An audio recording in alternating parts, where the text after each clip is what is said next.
अस्सलाम वालेकुम, here is Mohammad Usman Aamir.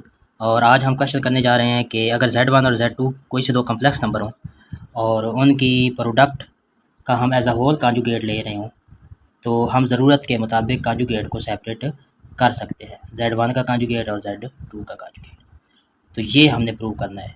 मैं एक तो इसकी फार्मल जो तरीकाकार है, जस्ट Z1 Z2 की वैल्यू पुट करके जनरल सी एक उस तरह से सॉल्व करूँगा और एक जो है बाई डेफिनेशन सॉल्व करूँगा। तो दोनों तरह से करते हैं जी। सॉल्यूशन के अंदर मैं कंसीडर करूँगा मेरे पास Z1 उसकी वैल्यू है x1 प्लस आयोटा y1 और Z2 की वैल्यू है x2 प्लस आयोटा y2। अब लेफ्ट हैंड साइड है तो मैं Z1 को Z2 से मल्टीप्लाई करूँगा और उसका कांजुगेट ले लूँगा। तो यहाँ से x1 plus iota y1 multiplied by x2 plus iota y2 और इस सारे का कांजुगेट आ जाएगा। अब इन्हें आमने सामने मल्टीप्लाई करेंगे, x1 को x2 से, ये आ गया x1 x2, x1 को आयोटा y2 से, तो ये आपके पास प्लस आयोटा x1 y2 आ जाएगा। अब आयोटा y1 को x2 से मल्टीप्लाई किया तो plus iota y1 x2 plus iota को आयोटा से मल्टीप्लाई किया, आयोटा का स्क्वायर आया y1 y2 और इस सारी वैल्यू का कांजुगेट। ये बना x1 x2 प्लस आयोटा कामा ले लेते हैं x1 y2 plus y1 x2 और आयोटा स्क्वायर की जगह -1 आ गया y1 y2, इस सारे का कांजुगेट। अब मैं इस स्टेप में कांजुगेट ख़त्म भी कर रहा हूँ और रियल इमेजिनरी पार्ट की सेपरेशन भी कर रहा हूँ। x1 x2 minus y1 y2 real part है तो ये इधर आ जाएगा x1 x2 minus y1 y2, ये ब्रैकेट वैल्यू आ गई। अब कांजुगेट मैंने ख़त्म किया तो कांजुगेट ख़त्म करें तो आयोटा की अलामत बदल जाती है, ये प्लस का आयोटा था इधर आ जाएगा माइनस का आयोटा और bracket value as it is x1 y2 plus y1 x2।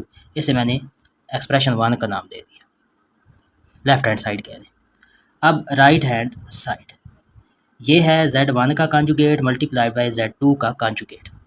मैं वैल्यू पुट करूँगा, Z1 था मेरे पास x1 प्लस आयोटा y1, तो इसका कांजुगेट ये वाली वैल्यू, इसका कांजुगेट क्या होगा, आयोटा की अलामत बदल जाएगी x1 माइनस आयोटा y1 और Z2 की वैल्यू थी x2 प्लस आयोटा y2, तो इसका कांजुगेट होगा x2 माइनस आयोटा y2। आप चाहें तो एक दफ़ा बेशक इधर वैल्यू लिख के कांजुगेट जो है वो लिख लीजिएगा।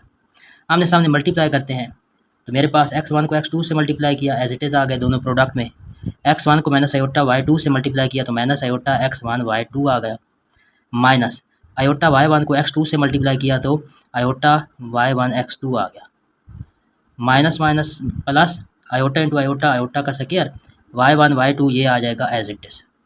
अब सिर्फ रियल इमेजिनरी पार्ट की सेपरेशन करनी है तो देखें आयोटा स्क्वायर की वजह से मैं इस जगह इस वैल्यू का अलामत ही बदल दूंगा, तो ये तरतीब में आ जाएगा x1 x2 minus y1 y2 और यहाँ से माइनस आयोटा कामन, इन दो वैल्यू में से माइनस आयोटा कामन लूँगा, बाकी आ जाएगा x1 y2 plus y1 x2 के, तो ये मेरे पास एक्सप्रेशन 2 आ जाएगा। अब 1 और 2 की वैल्यू देखें, x1 x2 minus y1 y2, x1 x2 minus y1 y2 और minus iota x1 y2 plus y1 x2, x1 y2 plus y1 x2, मतलब 1 और 2 दोनों सेम हैं।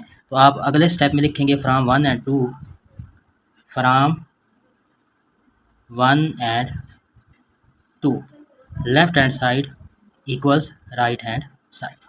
ये हमारा प्रूफ होगा।